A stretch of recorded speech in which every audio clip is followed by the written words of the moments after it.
Olá e muito bem-vindas e bem-vindos a quem nos ouve para mais uma exploração profunda. Que bom ter desse lado os curiosos de sempre para uma sessão que, bem, mexe diretamente com o futuro de milhares de jovens em Portugal. Olá, obrigado. É sem dúvida um tema que está na ordem do dia para muitas famílias. Sem dúvida. Hoje o nosso foco está no ensino secundário e, mais concretamente, naquelas novas regras para a conclusão deste ciclo de estudos. Regras que, aliás, entraram em pleno vigor agora no ano letivo de 2024-2025. Exato, acabou aquele período de transição que tivemos. É o início de um modelo definitivo. Pois é. E para nos guiar nesta análise tão complexa, nós hoje baseamos-nos num artigo bastante detalhado, escrito por Davis Gouveia. Ele que é o fundador da plataforma Uniária, que quem nos ouve e está no secundário com certeza conhece de trás para a frente. Sim, a Uniária tem sido um farol para muita gente, nestas questões burocráticas e não só. O artigo é excelente. É mesmo. E a nossa missão hoje é super clara.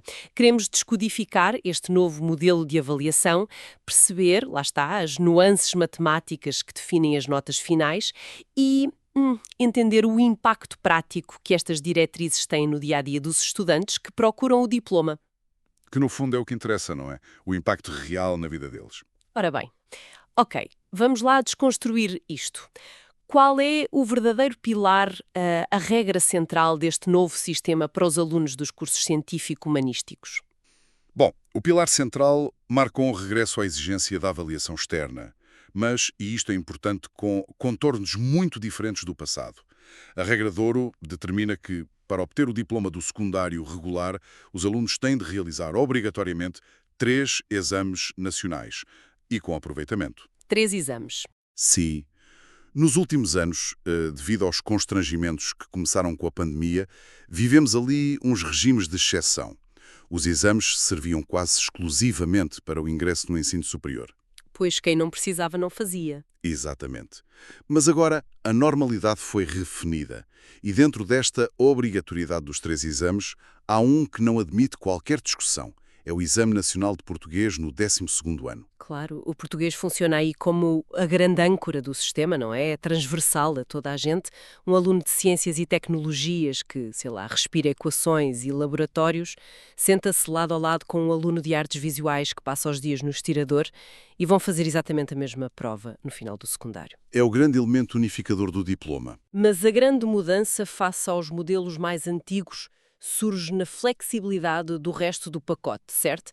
Porque os outros 2 exames, para além do de português, deixam de ser impostos rigidamente pelo Estado. Passam a ser uma escolha do próprio estudante. Precisamente. E essa é a primeira grande camada de planeamento que este novo modelo introduz. O aluno tem de escolher 2 disciplinas para ir a exame, além do tal exame de português. Tipicamente, estas escolhas recaem sobre disciplinas da componente de formação específica do seu curso. Sim, as bienais normais de cada área. Exato. Mas também existe a possibilidade de optar pelo exame de filosofia, que é uma disciplina da formação geral, partilhada por todos os cursos no 10º e 11º anos. Agora, o que é fascinante aqui é a alteração substancial no peso que estes exames nacionais têm na nota final. Isso altera tudo. Altera toda a dinâmica da sala de aula. E essa é, sem dúvida, a alteração que mais impacto tem na gestão da ansiedade de quem lá está a estudar. Porque durante décadas, eu lembro-me bem, o peso do exame nacional correspondia a 30% da nota O final. famoso 70-30. Exato. Deixava 70% para a avaliação interna. Mas agora a balança inclinou-se ainda mais para o lado da escola. O peso do exame desceu para 25%.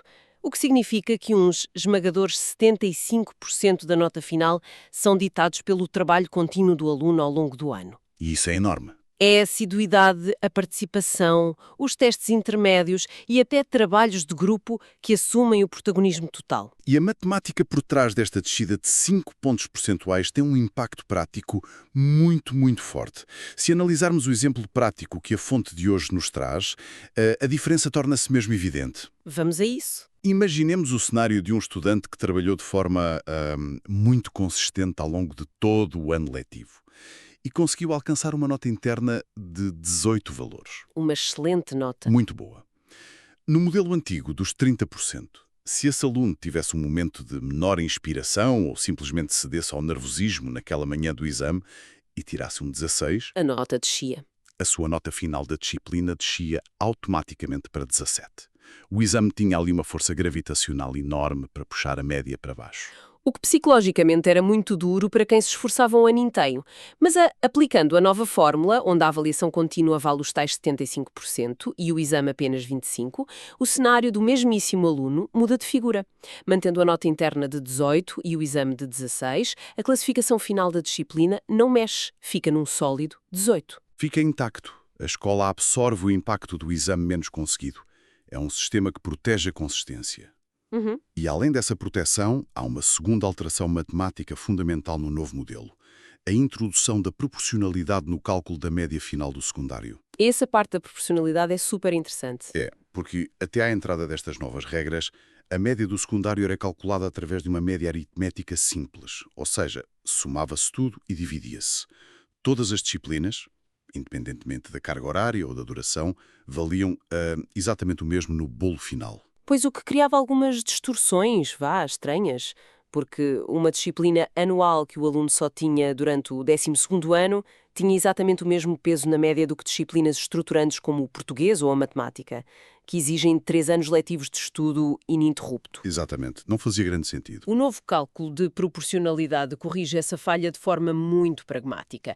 As disciplinas trienais de 3 anos passam a ter um peso de 3 na média. As disciplinas bienais, que duram 2 anos, assumem um peso de 2 e as anuais ficam com peso 1. É uma lógica de justiça pura. O tempo e o esforço investidos refletem-se proporcionalmente na nota do diploma. Mas olha, deixa-me só fazer uma pausa aqui para quem nos ouve, porque há um reparo muito claro a fazer para quem talvez esteja a tentar melhorar notas de anos anteriores. Bem lembrado. Esta nova fórmula de cálculo proporcional e também a regra dos 25% aplica-se estritamente aos alunos que estão agora no 11º e 12º anos, que estão abrangidos por este novo decreto. Sim, os alunos que iniciaram o seu ciclo ou concluíram o secundário em anos anteriores mantêm as regras da sua altura, ou seja, a velha média aritmética simples. Não há misturas de regimes aqui. Exato, não há misturas. Feita essa ressalva essencial, eu acho que podemos entrar na vertente mais estratégica deste novo modelo. Porque toda esta flexibilidade exige que o aluno assuma o papel de gestor do seu próprio currículo. E essa gestão começa logo no 11º ano, que passa a ser um ano de decisões definitivas. E é aí que entra o famoso calendário e as inscrições. Sim, nomeadamente a inscrição nos exames através do PIEP, a plataforma de inscrição eletrónica em provas e exames. Historicamente, esta plataforma sempre gerou imensa ansiedade nas famílias, com aqueles prazos rigorosos no segundo período.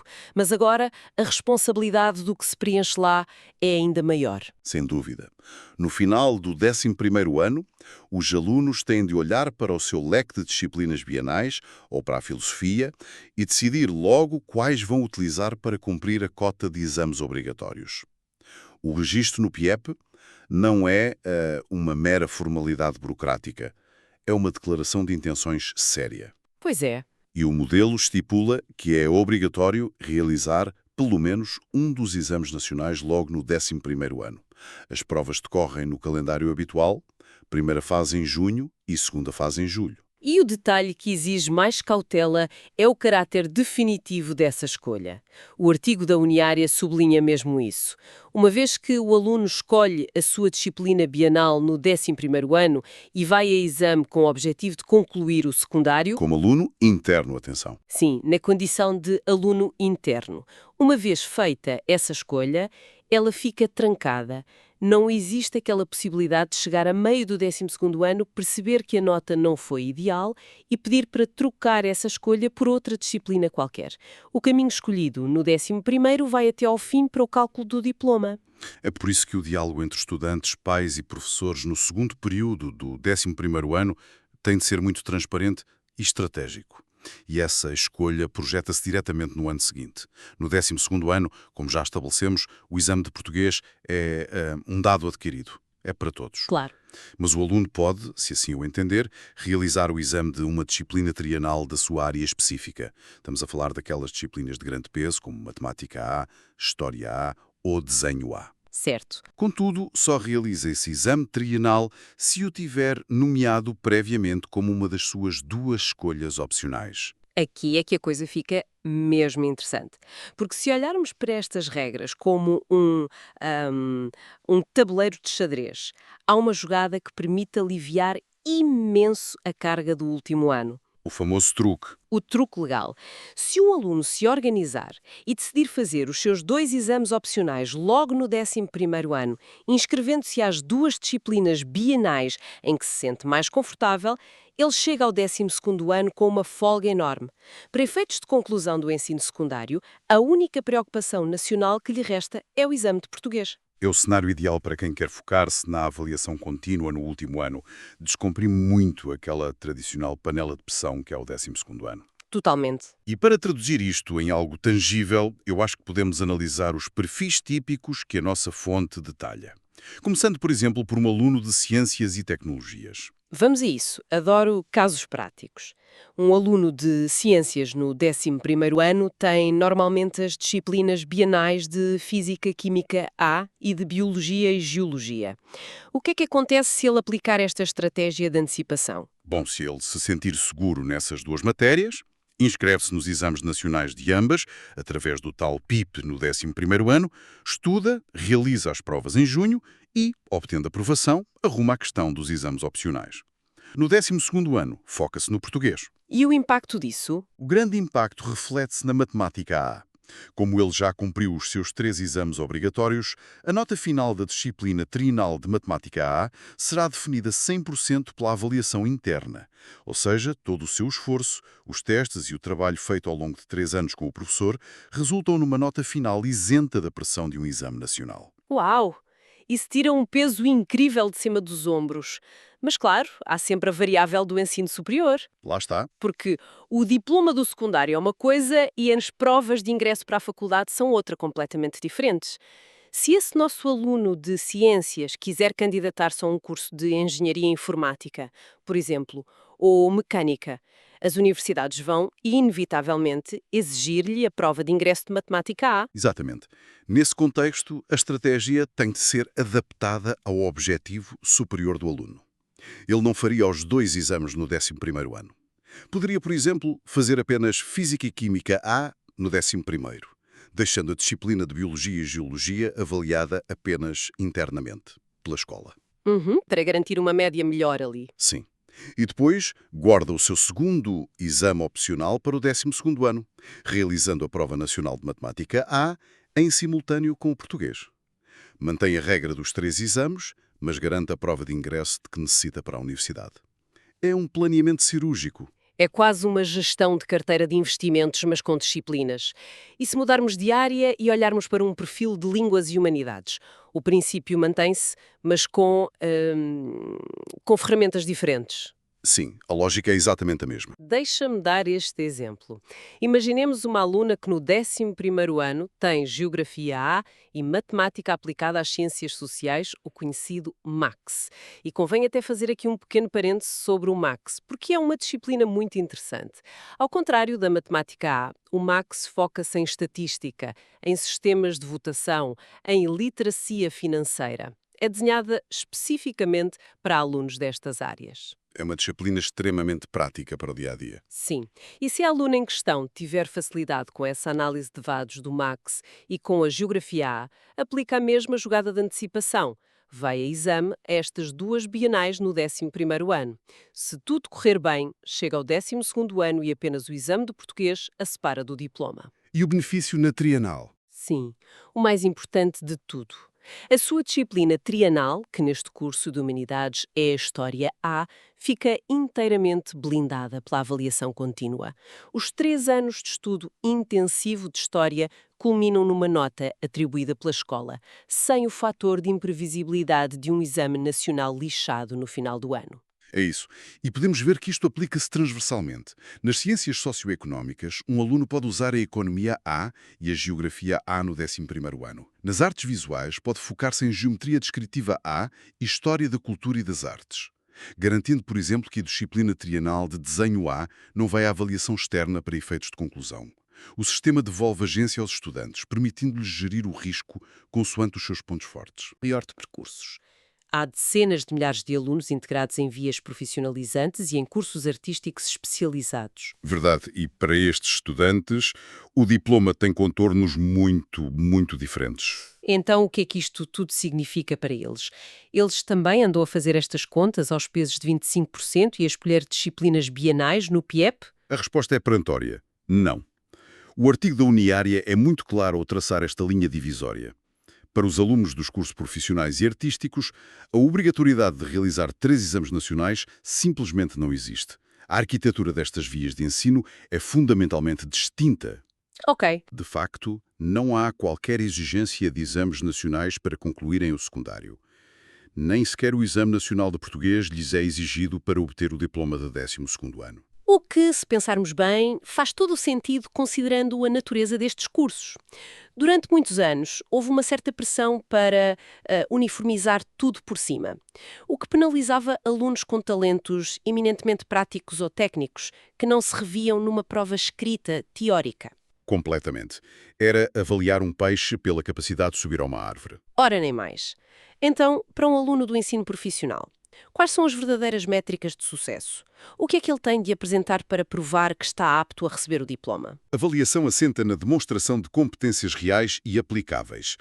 Num curso profissional, o percurso divide-se em módulos e o aluno tem de obter aprovação progressiva em todos os módulos de todas as disciplinas ao longo dos 3 anos.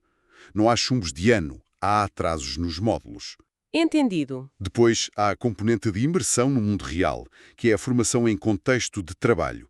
Estamos a falar de um estágio curricular pesado que exige em média cerca de 600 horas passadas numa empresa ou instituição do setor. Isso já é uma experiência profissional a sério. É mesmo.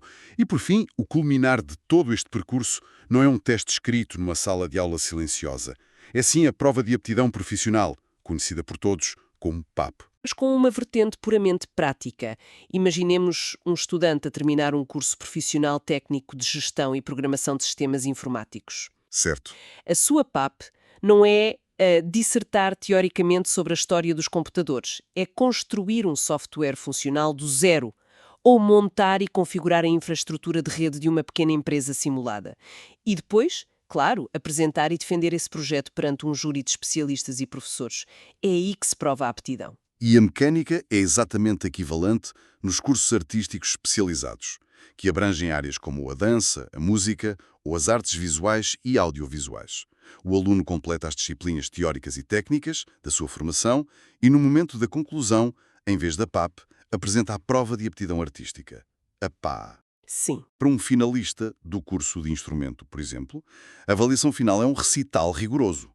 O nervosismo existe, o júri está presente, a exigência é altíssima, mas está totalmente alinhada com as competências que ele desenvolveu.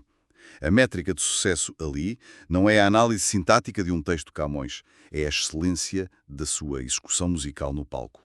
O que mostra um respeito muito maior pelas diferentes formas de inteligência e pelos diferentes caminhos profissionais que os jovens podem seguir. Mas, inevitavelmente, surge aquela dúvida clássica, não é? Ao não realizarem exames nacionais obrigatórios, estes alunos do ensino profissional e artístico ficam bloqueados se, no final do 12º ano, decidirem que afinal querem ir para a universidade. Se ligarmos isto ao panorama geral do acesso ao ensino superior, percebemos que não há bloqueios, há apenas vias diferentes. O foco prioritário destes cursos profissionais é a entrada imediata no mercado de trabalho, garantindo profissionais técnicos altamente qualificados. Mas a porta académica permanece aberta. Como é que isso funciona na prática? Bem, se o nosso aluno programador decidir que afinal quer prosseguir estudos para uma licenciatura em Engenharia Informática, ele pode perfeitamente inscrever-se nos exames nacionais de Português e Matemática A. A diferença é que o fará na condição de aluno externo. Ele realiza os exames exclusivamente como provas de ingresso para se candidatar à faculdade, e não como um requisito para concluir o seu curso secundário. Ah, percebo. Ficam as coisas bem separadas. O diploma já está garantido, o exame serve só de chave para abrir a porta da universidade. Exatamente. Tira muito do stress da equação. Chegamos, assim, ao fim da nossa análise do cenário delineado nas fontes de hoje. Em síntese, o ensino secundário em Portugal entrou numa fase onde a palavra de ordem é a estratégia e a personalização. A escola reclamou seu espaço, com a avaliação interna a pesar uns valentes 75%, recompensando o esforço continuado e retirando parte daquela pressão paralisante de se jogar tudo numa única prova de 2 horas. É uma mudança de paradigma enorme. É mesmo. Há caminhos desenhados para perfis académicos e lógicas completamente distintas para os perfis profissionais e artísticos. A chave para quem está a passar por isto é a informação atempada e um bom planeamento a médio prazo. Sem dúvida. É um modelo que confia mais no professor e na escola, mas que também exige mais maturidade ao estudante nas suas escolhas logo aos 16 anos.